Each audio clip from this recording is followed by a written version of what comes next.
ኣብ ትግራይ ጋጥሙ ዘለው ጥጽን ፖለቲካው ፈላላይን ብፖለቲካን መፍታሕ ዝተጀመረ መስርሕ ምህላው ዝገለጸ ሓላፊ ሓይልታት ጸጥታ ትግራይ ዘውጽኦ ሓበሬታን ኣብ ልዕሊ ኤርትራ ዝተጀመረ ስጉምቲ ምምሕዳር ትራምፕ ኣብ ልዕሊ ኢትዮጵያ እውን ከም ዝገብር ምእዋጁን ዩኒፎርም ዝለበሱ ውልቀ ሰባት ኣብ ግብናው ንጥፈታት ይሳተፉ ምህላው ምሕባር ውስዒቡ ልዕሊ 6000 ዘይሕጋዊ ጽዋር ከም ዝተቃጸለን ዝሕብር ጸብጻብ ኣብ መንጎ ኣሜሪካን ኢራንን ብዛዕባ ኒውክሌራዊ ድሌታት ናብ ስምምዕ ንምብጻሕ ዝተገበረ ፈተነ ፈሽሉሎም ኢራን ድማ ሚሳይላታ ናብ እስራኤል ክትኩስን ተቐጺላ ክትቃጸል ያኸብል እንከሎ ሚኒስትር ጉዳያት ወጻኢ ኢራን ሰይድ ዓባስ ድማ መጥቃዕቲ እስራኤል ብዘይደገፍ ዋሽንግተን ክፍጸም ኣይኽእልን ብምባል ናይ ኢደን ክረኽባኤን ክትብል ተሓንያላ ልዕሊ 50 ዝኾና ነፈርቲ ውግእ እስራኤል ድማ ኣብ ቴሄራን መሰረተ ልምዓትን ኢላማታትን ፕሮጀክት ኒውክሌር ኢራን ዘቢጠና ኣለዋ ዝኸበርኩም ተመልከትና ምሳናን ተጸኒሕኩም ናይ ዚኦምን ካልኦትን ኣገደስቲ ዛዕባታት ክህልዎ እዮም ላይክ ሼር ሰብስክራይብ ብምግባር ቤተሰብ ክትኮኑ ንዕድመኩም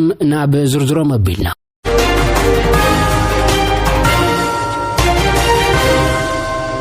نفتي فلما حبريت نسغركم رفع حزب تግራይ بسلاماو መንገድ ንምርጋጽ ከምስራሕ ሓላፊ ቢሮ ሰላም ጸጥታን ትግራይ ሌተናል ጀነራል ፍሳሐ ኺዳኑ ተዛሪቦም መበል 37 ዓመት መዓልተ ሰማዕታት ሕድረስ ወዓት ንምሓስ ለዋላውነትና ብዝብል መሪሕ ሐሳብ ዝተኸበረ ኮይኖም ኣብ ዞባ ደቡብ ትግራይ ወረዳ ጨርጨር ኣብ ዝተኸበረ በዓል ሰማዕታት ተመልኪቶም መልእኽቲ ዝሕለፉ ሓላፊ ቢሮ ሰላም ጸጥታን ትግራይ ሌተናል ጀነራል ፍሳሐ ኺዳኑ ህዝብ ጨርጨር ብጽንዓት ህይወቱን ደቁን ንብረቱን በመሕጋዝ 17 ዓመት ይኹን ኣብ ተዛው ኩናስ ውሕስተ ትግራይ ንኽትሰሎ ብዝገብሮ ዝተዋጽኦ ከምዝግኑ ድሕረ መስማዕ ሰማዕታት ኣብ ሓደ ግዜ ጥራይ ዘይኮኑስ ኩሉ ግዜ ክንዝክሮም ይግባእ ኣብ ዝኾነ ይኹን ሓላፍነት ዘሎ ኣመራር ሓረባ ህዝቢ ማእኸል ገይሩ ክሰርሕ ኣለዎ ዝበሉ ሌተናል ጀነራል ፍሳሐ ኺዳኑ ንኹሉን ሰላምን ሓድነትን ክሰርሕ ድማ ጸዊዖም ዘሎ ፖለቲካዊ ፍላላይ ብፖለቲካዊ መስርሕ ብሰላማዊ መንገድን ክፍታሕ ምዃኑን ዝገለጹ ቶም ጀነራል ውዕሊ ፕሪቶሪያ ንምፍጻም ሕገ መንግስቲ ክኽበርን ተመዛበልቲ ወገናት ድማ ናብ መረበቶም በሰላማዊ መንገድ ንኽምለሱ ንጻዕሪ ዝግበር ምህላው እዮም ዘረዶም ኮሚሽን ሓርበኛታት ትግራይ ናስር መምሑር ብወገኖም ስዋዓት እንኮ ህይወቶም ትግራይ ምንታን ክብራን ዓቂባን ክትቅጽል ዝተኸፈለ መስዋዕት ምዃኑን ኩሉ ግዜ ልዕል ክብሪ ክንዝክሮምን ክነኽብሮምን ይግባእ ድማ ኢሎም ወና መሓዳሪ ዞባ ደቡብ ትግራይ ታፍቱ ኪሮስ ሰማዕታትን ክንዝክር ከለና ልምዓትን ሓድነትን እዩ ኣዝየ ገዳስ ዝበሉ ኮይኖም ሚስጥር ዓወት ህዝቢ ትግራይ ሓድነቱን ሕብረቱን ብምዃኑ እዚ ተጠናኺሩ ክቅጽል ኣለዎ ድሕር ምባል ወና መሓዳሪ ጨርጨር ዝኾኑ ድማ ህዝቢ ራያ ጨርጨር ብዕጥቃዊ ቃልሲ ይኹን መኸተ ጽንተት ህዝቢ ትግራይ ከቢድ መስዋዕት ከም ዝኸፈለም ዝዝኻኽሮም ሰማዕታት ምዝካር ጥራይ ዘይኮነስ ሓርበኛታት ስድራ ስዋዕትን ማእኸል ዝገበረ ስራሕቲ ክስራሕ ከም ዘለዎ ድማ ይገንዝቦም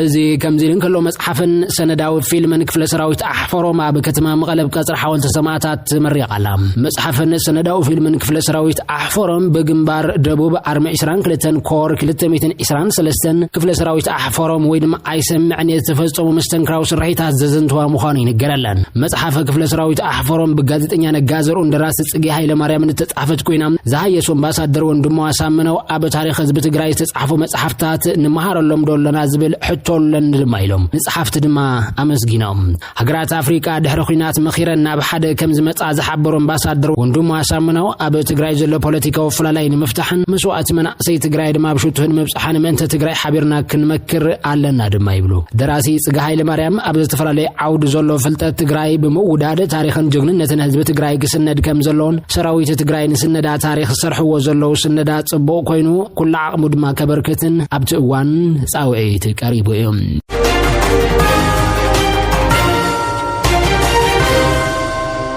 ممحدار ترامب أب لعلي إثيوبيا إجدا فيزا كم زجبر تحني لهم أب لعلي إيرترا تركبن هجرات إجدا زنبر ممحدار بريزيدنت ترامب حزب ما إثيوبيا تركبن هجرات إجد مخان إزجل زلهم ممحدار ترامب سالسان شدشن هجرات أبزرزر إجدا مجشاكو صحيح حسب كم دلوا يتزوج حبريتات ملكيتهم السنة على ما استقبل هجرات مستوصن وروحات كسمع مع ويد ما ملء ويد ما كفيلا إجدا تاوك جات من نيسو سامعلتات نيمودات جزء قميتو كم زلوا تفليتهم أبزي دحرواي جدا جدا زخون هجرات إثيوبيا تركبن كمني بعل أنغولا بوركينا فاسو كاميرون ديمقراطية ريبابليك كونغو جيبوتي جبسي غابون غامبيان غانان إيفوري كوستن كاروت مخونني تفليتهم أبز حلفو سومنا ترامب قبل على إيرترا تركبن 10 دخلت هجرات زنبرو مجش أجدا تجبره وخينهم بريزيدنت أمريكا دونالد ترامب قبل على إيرترا يندركبهم زيجاتات 10 دخلت هجرات زنبرو ناي مجش أجدا أبز حلفو سوني فرقليتي أقوطات أمريكا جميريهم تي ترامب أبز حلفو سومن زفرملو زيجاتات 10 دخلت هجرات ዜጋታትና በአሜሪካ ከያአቱን ዝኸልከል ሓድሽ ሕጊ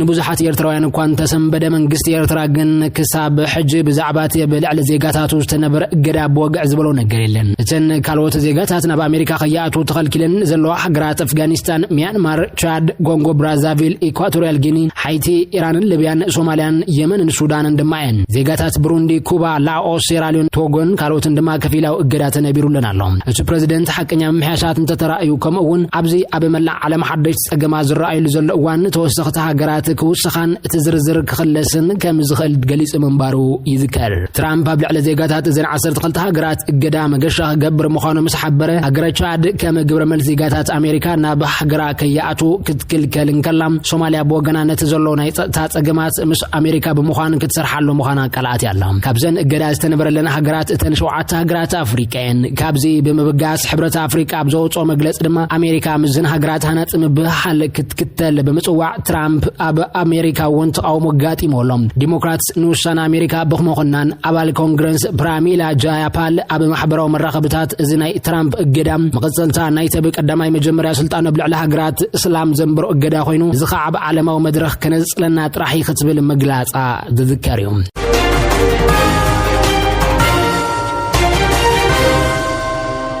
عبريتنا قصلالو بريزيدنت كينيا قبل على 6,000 زي حقاو أسوار كمستقاصل فليتهم أزينا بهنتة سلام زوصر زلو ترقم زلو يدحر مبال بريزيدنت كينيا ويليام روتو أب مبال إسرائيل كلتن إسرائيل حموشتن كاب بولك أسبات قبنيتات قجلتات نستاقبل على 6,000 زي حقاو أسوار أب نغونغا بزركبها قراو أكادامي مرارح بوليس بقلص أخكاس المقبار يفليتو زلهم زوفري متفا أسوار أبتها قر سلام نمسراتن قونصتاتن من كاينا بزكاير زلو عبي أبركتو زلو يزغلص እቲ ፕሬዝደንት ኣብ ማሕበራዊ ሚድያ ኣብ ዘውጾ መግለጺ ብዕናው ተጽዋራ በማሕበረሰብ ንዘሎ ዘይምርጋዕን ዓመፅን ንምምካት ዘሎ ጽኑዕ ተወፋይነት ዘርኢ ድሕር ምባል ዘይሕጋዊ ኣጽዋር ቀንዲ ጠንቂ ጎንፅን ውልቀ ሰባትን ጉጅለታትን ምዃኑ ዝገለጸ እቲ ፕሬዝደንት ምዕናው እቲ ጽዋር ኣብ ሰላማዊ ናብራ ዜጋታት ኣበርክቶ ከም ዝገብር ይገሊጹ ዘሎ እዚ ስጉምቲ እዚ መንግስቲ ኣብ ድሕነት ዜጋታት ቀዳምነት ኣብ ማሃብን ኣብ ዝሓለፈ እዋን ዘጋጥሙ ብዙሓት ጎንፅታት ንምንካይ ዝሕግዝ ድሕር ምባል ምስ እዚ ብዝተኣሳሰረ ዜና ፖሊስ ዜጋታት ካብ ዘይሕጋዊ አባላት ፖሊስ ንምክልኻል ቃል ከም ዝኣተወ ፍሊጥሎም ገለ ዩኒፎርም ዝለበሱ ውልቀ ሰባት ድማ ኣብ ገበናው ንጥፈታት ይሳተፉ እዮም ዝብል ቅሬታታት ከም ዝቀረበን ከምዚኦም ዝበሉ ዩኒፎርም ዝለበሱ ግብነኛታት ብሕጊ ክሕተቱ ምዃኖም የስሚሩሉ ዘሎም ብተወሳኺ ትካል ፖሊስ ቅንዕንኡን ተኣማንነቱን ንምርጋፅ ዘሎ ተወፋይነት ዘርኢ ምዃኑን ህዝቢ ብፖሊስ ዘሎ እምነትን ምሕያል ዝዓለመ ከም ዝኾነ እዩ ዝሕበር ዘሎ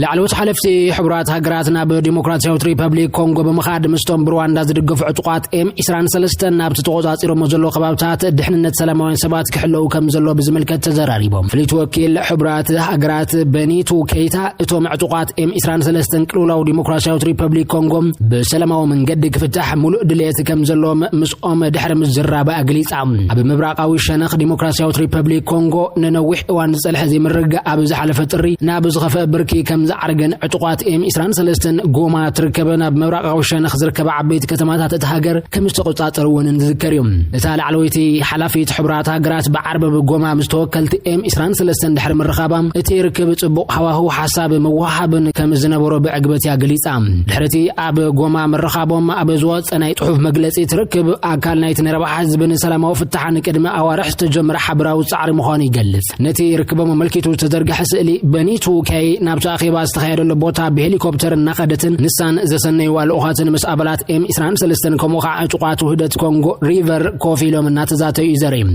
إسران سلستن قوما كاب زحزوا وكلت حبرات هاجرات مستمع عطقات كزراربو إزيني فلما أوان يكونن تخون زوم حزنا بديمقراطية ريبابليك كونغو آتيوم إسران سلستن استزاتي وكلت حبرات هاجرات بدرجات أفحتهم زل عليهم أب مجمرتا زعمت أتوم أب ديمقراطية ريبابليك كونغو توافيرهم زلو منوسكو زتسموي عقب سلام إسران سلستن كابت زكايرو زنبر متقعتات دو كبلو وميكالون بانصارو عطقات إسران سلستن قال أبلات عقب سلام بمتقع نتي أب مبراقو كفال ديمقراطية ريبابليك كونغو زكاير زلو غونصي تنقم مزبالا ما يتشح سلام وينسباتن موتاشحاتن كوينو لهم معرفو نفرتي قومان كافومون كساب حزي تعاصي زلو بوزوحات سرحتيات منغستون كساب حزي دموزو ما يتخفلون زلوهم كابتوم أب ديمقراطية ريبابليك كونغو توافيروم زنبرو دبوب أفريقيان عقب سلام توم 250 ናብ ሃገሮም ተመሊሶም ከም ዘለው ተፈሊጦም ኢስራ ደቡብ አፍሪካን አቀብቲ ሰላም ኣብቲ እዋን ኩናት ብዕጡቋት M23 ድሕሪ መቕታሎም ደቡብ አፍሪካ ሰራዊታ ካፍቲ ቦታ ከተውት ከም ዝተገደደት እዩ ዝግለጽ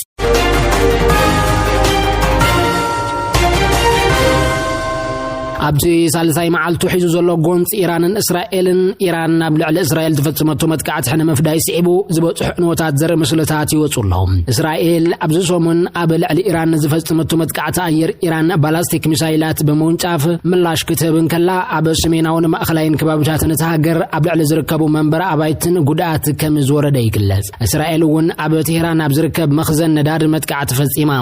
ኣገልግሎት ሃገራዊ እዋን ሓደጋ እስራኤል ብውሕድ 10 ሰባት ከም ዝሞቱን ልዕሊ 100 ሰባት ድማ ከም ዝቆሰሉን ዝገልጽ ዘሎ ቴህራን ብዛዕባ ልዕሊ ሰባት ዝበጽሕ ጉድኣት ወጋኡ ሓበሬታ እኳ እንተዚሃበት እስራኤል ግን ድሮ በመጥቃዕቲ ኢራን ዝተቐተሉን ዝቆሰሉን ሰባት ከም ዘለው ትሕብረላ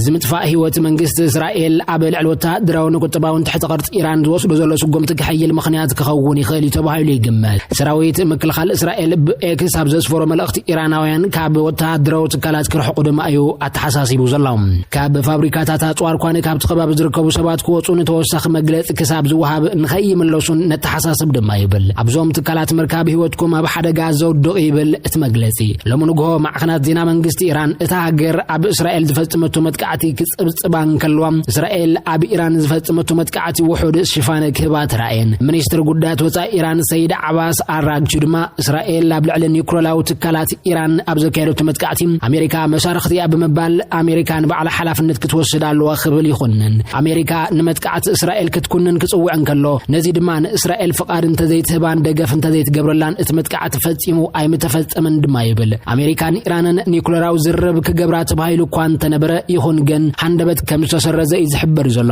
ንሎሚ ሰንበት ክካየድ መደብ ተታሒዙሉ ዝነበረ ድርድር ሰበስልጣን ኣሜሪካን ኢራንን ከም ዘይካየድ ድማ ሚኒስትር ጉዳያት ወጻኢ ኦማን ዝኾነ ባድር አቡ ሳይዲ ገሊጹሎም አቡ ሳይዲ ኣብ ማሕበራዊ መራኸብታት ኣብ ዘርግሑ ጽሑፍ ዲፕሎማስን ዘተን ግን እቲ እንኮ መንገዲ ነባር ሰላም ይክብል ጽሒፉ ንኣሜሪካን ድሌት ኢራን ኒውክሌራዊ ዓቕሚ ከይተሃንጽ ወላ እኳ እንተኾነ ኢራን ግን ነዚ ብምንጻግያ ኒውክሌራዊ ዓቕሚ ክትሃንጽ ጸንሐት ብኣሜሪካ ፍሉይ ክንክን ዝግበረላ እስራኤል ድማ እዚ ከም ናይ ህልውና ሓደጋ ገይራ ትሪኦ ዘላ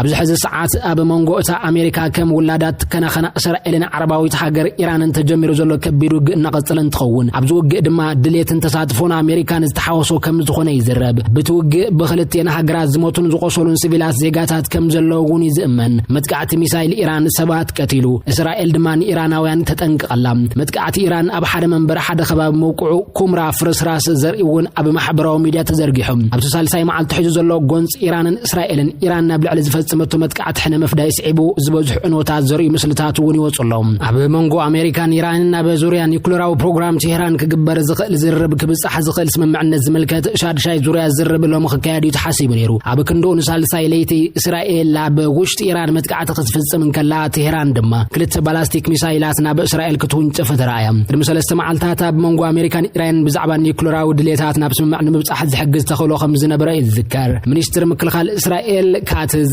ኢራን ሚሳይላታ ናብ እስራኤል ክትኩስ እንተቀጽላ ክትቃጸልያ ክብል እንከሎ ሚኒስትር ጉዳያት ወጻኢ ኢራን ሰይድ ዓባስ ድማ እቲ መጥቃዕቲ እስራኤል ብዘይደገፍ ዋሽንግተን ክፍጸም ከም ዘይኽእል ድማ ይኸስስ ሎም ዕለት ከባቢ 50 ዝኾነ ነፈርቲ ውግእ እስራኤል ድማ ኣብ ቴህራን መሰረተ ልምዓትን ዕላማታትን ፕሮጀክት ኒውክሌር ኢራን ዘቢጥን ኣለዋ ነፈርቲ ውግእ እስራኤል ኣብ ቴህራን በመምርሒ ዳይሬክተር ስለያ እስራኤል ዕላማታት ፕሮጀክት ኒውክሌርን ኢራን ወቂዐን ትመጥቃዕቲ ንልዕሊ 8 ዕላማታት ዕላማ ዝገብረ ኮይኑ ዋና ቤት ጽሕፈት ሚኒስትር ምክልኻል ኢራን ዋና ቤት ጽሕፈት ፕሮጀክት ኒውክሌር ኢራን ከምኡውን ስርዓት ኢራን ነቲ ኒውክሌር ዝሓብኡሉ ቦታ እውን ተወሳኺ ዕላማ ኮይኑሎም ከም ኣካል ስርሒት ዝለዓለ ኣንበሳ ሰራዊት ምክልኻል እስራኤል ኣብ ትሕቲ 3 መዓልታት ልዕሊ 170 ዕላማታትን 720 ወተሃደራዊ ማዓስከራትን ደብዲባ ኣላ